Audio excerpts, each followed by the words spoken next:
Hey, what's up everybody? This is Dr. Jared Vasquez. Welcome back to my channel. Today we're going to talk about a tweet that a friend put in his social media that I thought it was worth to make a video. Now here's a tweet by my friend Robin Black. He was telling us that he lost function of his thyroid gland secondary to combat sports, and he was asking if this was a common thing. Now what Robin is asking here is that if traumatic brain injury is a common cause of losing function of your endocrine system. Now to understand that question better, we have to know what the endocrine system is. Now the endocrine system is a collection of glands and organs that are in charge of producing hormones. Now hormones are substances that regulate everything in the body, from metabolism to bone growth to sexual function. Organs included in this system are the adrenal glands, the thyroid glands, the pancreas, and the pituitary gland.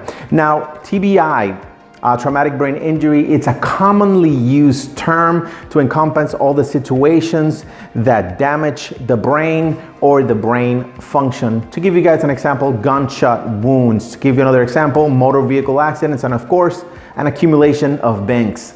Like our friend Robin Black would say. So brain trauma from combat sport, punches, kicks, elbows, knees, you name it.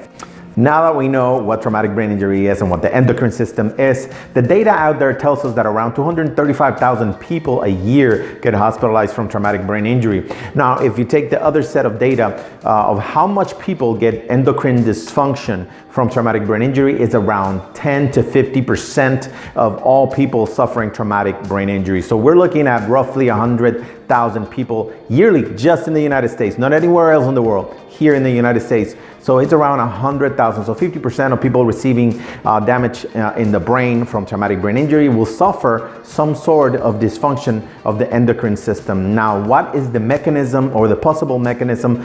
Of course, physical injuries, so skull fractures, swelling and compression of the vital structures that bring oxygenated blood to these tissues are usually the culprit of these injuries. None have been mentioned in a solid manner like, hey, this is the main factor, but it has been hypothesized. So there you have it. It's just a simple answer to the question. Around 50% of people that suffer traumatic brain injury get that from accumulation of banks. Thank you for your attention.